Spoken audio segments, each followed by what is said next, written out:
Bismillahirrahmanirrahim. Welcome back dear students. Today I am going to teach you nerve impulse।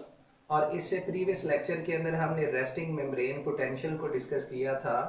आज हम action membrane potential या active membrane potential को discuss करेंगे। अब ये क्वेश्चन इस स्टेटमेंट से पूछा जाता है, how nerve impulse is generated. Nerve impulse कैसे जनरेट होती है, एक्शन पोटेंशियल कैसे जनरेट होता है, या एक्टिव मेम्ब्रेन पोटेंशियल कैसे जनरेट होगा, ये हमने डिस्कस करना है। डियर स्टूडेंट्स, इससे प्रीवियस लेक्चर के अंदर हमने डिस्कस किया था कि जब मेम्ब्रेन रेस्ट की हालत में होती है तो इसके ऊपर चार्जेस की सेपरेशन होती है। आउटसाइड ऑफ मेम्ब्रेन कुछ चार्जेस होते हैं और इनसाइड ऑफ मेम्ब्रेन भी कुछ चार्जेस होते हैं। तो हमने इसमें डिस्कस किया था कि रेस्ट की हालत में मेम्ब्रेन की बाहर की जानिब पॉजिटिव चार्ज होता है और inside of membrane dear students ये नेगेटिव चार्ज होता है। और उसके बाद जैसे ही एक्शन पोटेंशियल जनरेट होता है, आपने ये याद रखना है, एक्शन पोटेंशियल में मेम्ब्रेन के बाहर नेगेटिव चार्ज होता है और अंदर की जानिब पॉजिटिव चार्ज होगा, यानी चार्जेस इसके अंदर रिवर्स होते हैं। एक्शन पोटेंशियल के बाद फिर जो स्टेट आती है, इसमें मेम्ब्रेन फिर से बाहर की जानिब पॉजिटिव चार्ज और अंदर की जानिब नेगेटिव चार्ज रखती है, यानी चार्जेस रिवर्स हो जाते हैं दोबारा से। This is called resting membrane potential. अब इस टॉपिक के अंदर हमने प्रूव ये करना है कि एक्शन पोटेंशियल कैसे जनरेट होता है, इम्पल्स कैसे जनरेट होती है, मेम्ब्रेन के बाहर नेगेटिव कैसे आता है और अंदर की जानिब पॉजिटिव कैसे आएगा। तो डियर स्टूडेंट्स, इसके अंदर हमें स्टिमुलस रिक्वायर्ड होता है। द स्टिमुलस इज नेसेसरी, और ये स्टिमुलस थ्रेशहोल्ड होना चाहिए। ऐसा स्टिमुलस होना चाहिए जो इम्पल्स जनरेट करने की सलाहियत रखता है। बॉडी बहुत सारे स्टिमुलस को फेस करती है और इसमें से कुछ ऐसे होते हैं जो इम्पल्स जनरेट करने की सलाहियत नहीं रखते। तो थ्रेशोल्ड स्टिमुलस इम्पल्स जनरेट करने की सलाहियत रखता है। अब ये कैसे एक्शन पोटेंशियल जनरेट होता है डियर स्टूडेंट्स, इसमें आयंस की मूवमेंट होती है। हमने रेस्टिंग मेम्ब्रेन पोटेंशियल के अंदर पढ़ा था कि मेम्ब्रेन के इनसाइड सोडियम आयंस होते हैं और बाहर की जानिब भी सोडियम आयंस होते हैं, लेकिन बाहर जो सोडियम आयंस हैं ये 10 टाइम्स ग्रेटर, 10 फोल्ड ग्रेटर होते हैं sodium ion inside of membrane. उसके बाद मेम्ब्रेन के अंदर पोटाशियम आयंस होते हैं और बाहर की जानिब भी पोटाशियम आयंस होंगे। और हमने ये भी डिस्कस किया था जितने पोटाशियम मेम्ब्रेन के अंदर है वो 20 फोल्ड ज्यादा है, 20 गुना ज्यादा है as compare to potassium outside of membrane. अब इसके अंदर हमने ये भी डिस्कस किया था कि डियर स्टूडेंट्स, इन आयंस को मूव करवाने के लिए during resting membrane potential sodium और पोटाशियम पंप्स इन्वॉल्व होते हैं, लेकिन एक्शन पोटेंशियल के अंदर पंप्स इन्वॉल्व नहीं होते। इसमें सोडियम पोटाशियम गेट्स इन्वॉल्व होते हैं। सोडियम पोटाशियम पंप और गेट में क्या डिफरेंस है? पंप के अंदर आपको एटीपी की ज़रूरत पड़ती है, एनर्जी की ज़रूरत पड़ती है, जो एनर्जी का इस्तेमाल करके चार्जेस को अगेंस्ट अ कंसंट्रेशन ग्रेडियंट, यानी कम कंसंट्रेशन से हायर कंसंट्रेशन की तरफ मूव करवाया जाता है।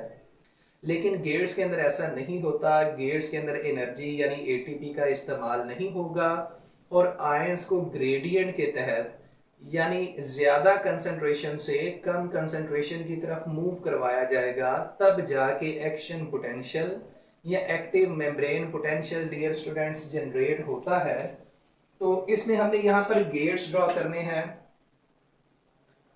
यहाँ पर सोडियम गेट, उसके बाद ये डियर स्टूडेंट्स पोटाशियम गेट।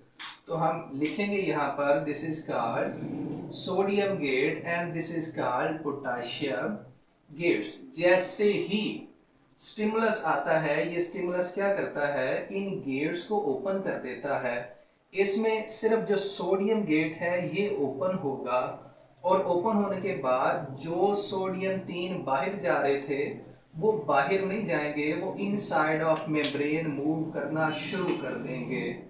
यानी हमारे पास इस मेम्ब्रेन के बाहर जो सोडियम मौजूद थे, ये 3 सोडियम बाहर से इनसाइड ऑफ मेम्ब्रेन जाना शुरू हो जाएंगे, यानी आउटसाइड ऑफ मेम्ब्रेन से सोडियम की इनसाइड ऑफ मेम्ब्रेन मूवमेंट शुरू हो जाएगी। इसका मतलब ये है कि जब 3 सोडियम अंदर जा रहे हैं तो वो अंदर पॉजिटिव चार्ज की कंसंट्रेशन को बढ़ा रहे हैं और बाहर नेगेटिव चार्ज की कंसंट्रेशन बढ़ती जाएगी।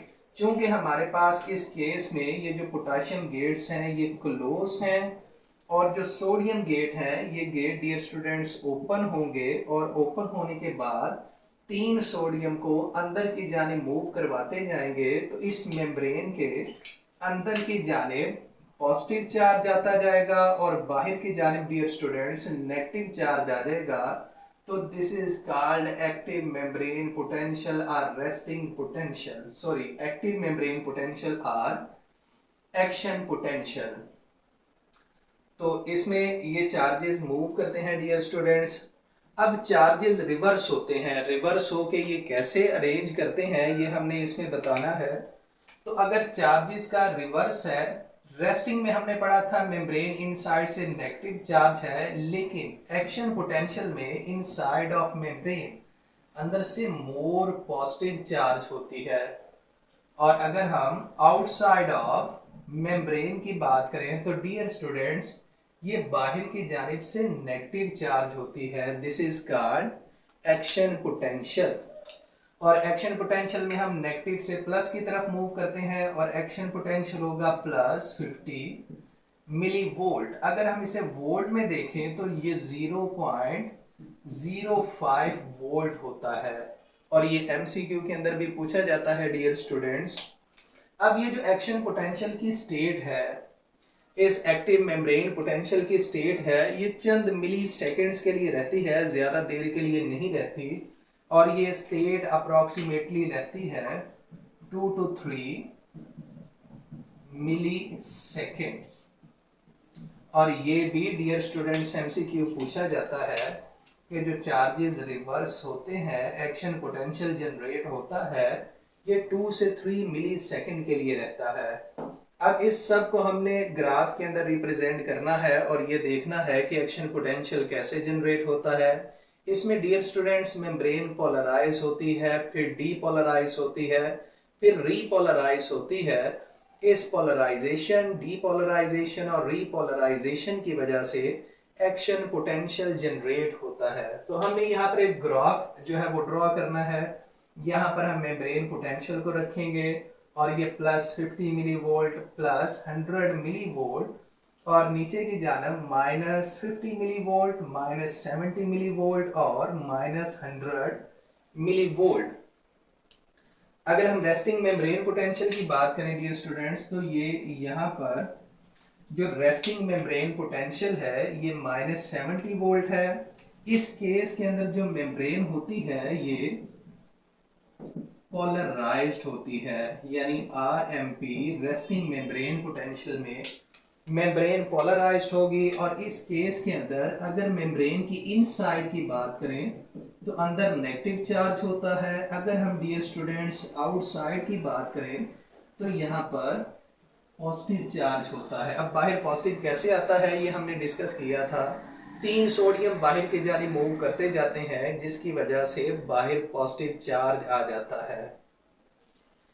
अब जैसे ही स्टिमुलस मिलता है यहाँ पर, यानी रेस्टिंग मेम्ब्रेन पोटेंशियल में स्टिमुलस रिक्वायर्ड है, तो स्टिमुलस की वजह से ये मेम्ब्रेन डीपोलराइज होती जाएगी और डीपोलराइज होके ये प्लस 50 मिली वोल्ट तक आ जाएगी। अब डियर स्टूडेंट्स यहाँ पर क्या होता है, यहाँ पर ओपन होते हैं सोडियम गेट्स और जब सोडियम गेट्स ओपन होते हैं, जो 3 सोडियम बाहर की जानिब जा रहे थे वो 3 सोडियम इनसाइड मूव करना शुरू कर देते हैं और ये मेम्ब्रेन अंदर की जानिब पॉजिटिव चार्ज रखना शुरू कर देती है, जिसे हम एक्शन पोटेंशियल कहते हैं। यहाँ पर भी हमने डिस्कस किया है, जब मेम्ब्रेन के अंदर पॉजिटिव होगा this is called action potential.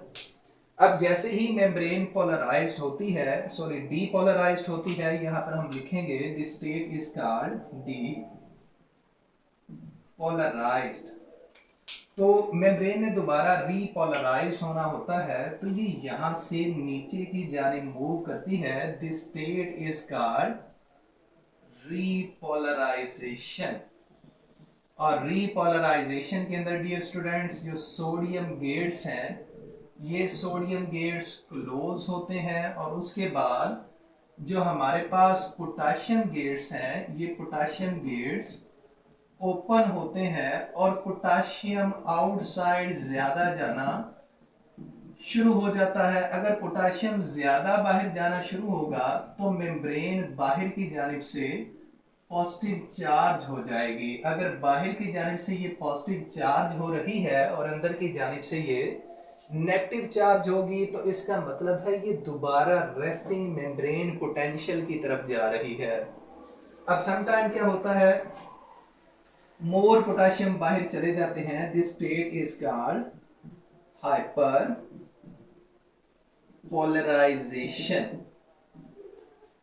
एक दफा फिर सुन लें, जब ज्यादा पोटाशियम बाहर की जानिब मूव कर जाते हैं तब मेम्ब्रेन हाइपर पोलराइजेशन की तरफ चली जाती है, और हाइपर पोलराइजेशन के बाद दोबारा ये मेम्ब्रेन जो है वो रेस्टिंग से फिर एक्शन पोटेंशियल, और ये ग्राफ इसी तरह चलता रहता है। और इस इम्पल्स की जनरेशन के अंदर 2 से 3 मिली सेकेंड लगते हैं डियर स्टूडेंट्स, और इस तरह इम्पल्स की कंडक्शन होती है। तो ये हमारा आज का टॉपिक था, एक्शन पोटेंशियल।